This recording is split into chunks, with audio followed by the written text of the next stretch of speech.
Olá, meu nome é Cris de Paula e eu tô aqui para falar sobre uma pessoa que me ajudou muito num momento difícil da minha vida, que foi quando eu perdi o meu primeiro bebê, a Chiara Petrillo. Aqui nesse livro retrata a história dela, Nascemos e Jamais Morreremos. Essa moça, assim como nós, teve um casamento normal, conheceu seu esposo, teve muitos contratempos antes de se casarem, se separaram, voltaram de novo durante o namoro, fizeram direção espiritual, até que Deus começasse a moldar, o pensamento e a alma dela, conforme ela se entregava como cristã. Então a Chiara, ela consolou muito o meu coração, porque eu perdi um bebê quando eu tinha 5 meses de gravidez, E nós, com o pensamento mundano que temos, nós às vezes questionamos Deus, pelas coisas que acontecem. E pela história dela, eu pude compreender o que é verdadeiramente a vocação matrimonial, o que é verdadeiramente amar os filhos de forma sóbria, de forma a compreender que os filhos não são nossa propriedade, mas propriedade de Deus. Deus que nos envia os filhos pode levá-los de volta a hora que Ele bem entender. E a nossa missão é o quê? Educar e criar esses filhos para que eles retornem para o céu. E se o nosso objetivo é alcançar o céu, então que importa o momento em que nós alcançamos o céu novamente, As crianças, ou adultos, ou idosos, Deus tem um tempo determinado para cada um. Então, perder um filho no ventre é uma tristeza muito grande para nós pais, mas nós temos que compreender que Deus tem uma missão para cada um. E a Chiara Petrillo me ensinou que algumas crianças, elas são enviadas por Deus apenas para serem amadas, que são essas crianças que vêm para o nosso ventre, mas que não chegam nem a conhecer o mundo. Então foi assim que ela pensou da primeira filha dela, que ela perdeu, a Maria Grátis, a Letícia, que ela veio para o ventre dela apenas para ser amada, apenas para ser cuidada e recebida, mesmo que ela não permanecesse nem muito tempo após o nascimento. Assim como diz aqui no livro, que ela mostra para nós, deixa eu achar só aqui a página, que ela diz o seguinte: quando a médica ofereceu o aborto terapêutico como opção para ela, porque a filha dela, a primeira filha dela, teve o diagnóstico de anencefalia. Então ela nasceria, mas não ficaria nem por muito tempo na Terra, pelo menos até alguns minutos. Então Chiara pensou com ela, O fato de que Maria, filha dela, não poderia sobreviver depois do nascimento, entretanto, também era óbvio que estava viva, estava ali, fazendo tudo para crescer.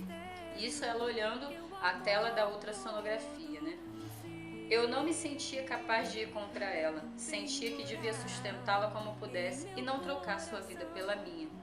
O pensamento mundano nos diz que nós temos que fazer logo o aborto, resolver logo essa situação, para que nós possamos seguir nossas vidas e parar de sofrer. Mas o pensamento cristão não é assim que funciona. Como pode eu matar o meu filho para que eu possa me livrar de um sofrimento?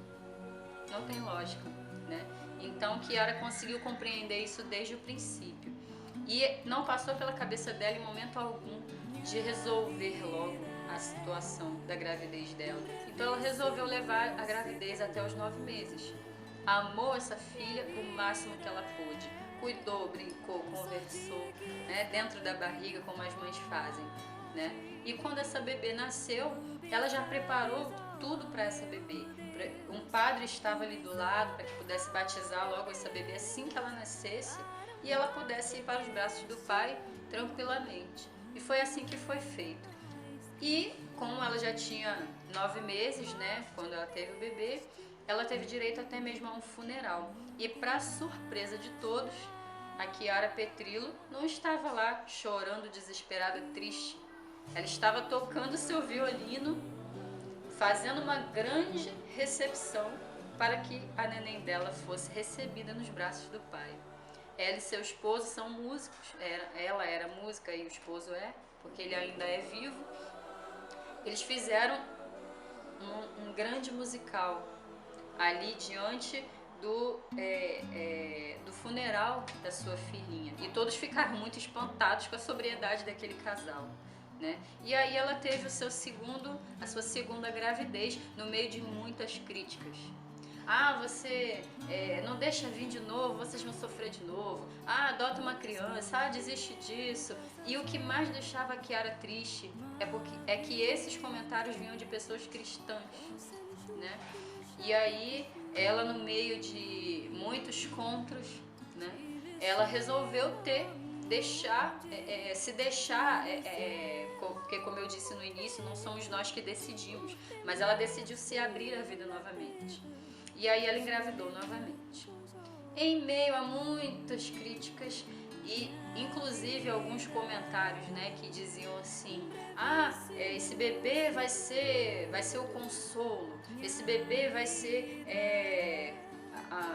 vamos dizer assim, como se fosse substituir, né, o primeiro bebê que foi embora. E isso deixava ela triste, porque a validade da vida de um bebê continuava sendo a mesma, né? Então, eu, por exemplo, perdi o meu primeiro bebê. A Bia, que veio agora, que tem 4 meses, ela não veio substituir o bebê que eu tive. Ela é irmãzinha dele. Ele está lá no céu, nos braços de Jesus, né? Então, as pessoas às vezes também têm esse pensamento de que ela será o consolo, ela será a substituta, ela será... Não, ela não será substituto de ninguém. Ela será minha segunda filha. Ela está sendo a minha segunda filha. Meu primeiro filho está com Jesus. Simples, né? E aí, Kiara diz aqui também numa outra parte, Deus nos havia confiado uma tarefa verdadeiramente nobre, cuidar de uma criatura maravilhosa que muitos têm descartado, odiado e esquecido no cesto de lixo de algum hospital.